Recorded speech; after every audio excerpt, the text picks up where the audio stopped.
Hillary Clinton's book is going to be released today. It's being released today. And guess what?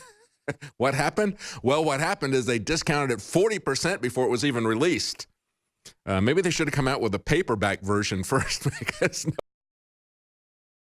nobody really wants to see this thing. They should have put it out in paperback, which is a cheap version, and discounted it 40%, and then watch the profits burn as nobody picks up this stupid thing. This is absolutely amazing. She says that she's not going to be another candidate ever. We certainly hope that is the case. But as I pointed out before, the evil that she has done is going to live long after her through the Clinton Foundation.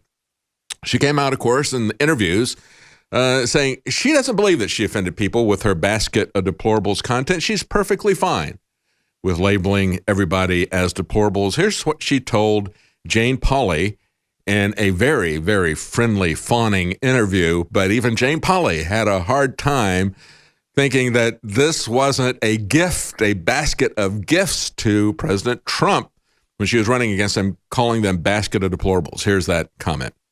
Have done a better job of demonstrating, I get it.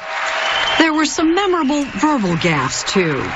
You could put half of Trump's supporters into what I call the basket of deplorables. Why do you think that word deplorable had been circulating in your mind? Well, I thought Trump was behaving in a deplorable manner.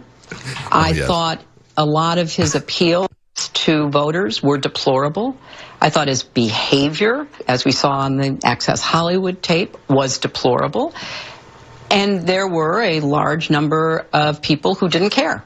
It did not matter to them. And he turned out to be a very effective reality TV star in our presidential campaign. When you said basket of deplorables, you energized. No, but they were already energized. But you offended some people who didn't personally feel deplorable at all. I don't buy that. I don't buy that. I'm sorry I gave him a political gift of any kind. It was a gift. But I don't think that was determinative. See, that's the unapologetic hatred and vilification of Hillary Clinton. And that's why it is so important that she did not become president. That's why it's so important. Can you imagine what we would be going through as a nation right now? The witch hunt conducted by the head witch. We're just talking about the Southern Poverty Law Center and how they want to censor people, how they want to shut down entire news organizations.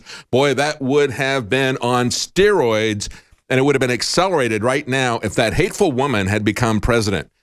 Absolutely unapologetic. She will not accept any responsibility for anything that she did. And of course, the Democrats, as they're pointing out on Politico, the Democrats are dreading her book tour. She is vilifying not only Trump supporters as deplorable, but she's coming after Barack Obama. She's coming after Joe Biden. She is throwing everyone under the bus. She takes her bus tour. And I don't know if you saw it or not, but even as she's talking to Jane Pauley, when she looks off to the right, she just can't get those eyes to track for a moment. She gets that cross-eyed look again. But I want to play a clip that I saw on Twitter. And again, if you want to follow me, you can find me at Libertarian on Twitter. You can also find our program is Real News X2 on Twitter. Also on Facebook has the same name. But I saw this on Twitter. I'm not sure who did this video, but it was spot on. Let's play video number 3. When crowds of people were shouting "Lock her up," they weren't asking. It wasn't a joke. Nobody was laughing. It was everyday Americans tired of a justice system that only applies to the little people. Tired of a ruling class immune to justice. Just plain tired. And when Donald J. Trump famously said on that debate stage that if he were in charge of law and order in this country, that Hillary would be in jail. Because you'd be in jail. Secretary, that was an implied promise. A promise of a return to law and order? Something our society desperately needs if we expect our citizens to respect the ruling authority of our government. People look at the ruling class and say to themselves, well, if the laws don't apply to them, why should I follow them? Which is a perfectly good question, by the way.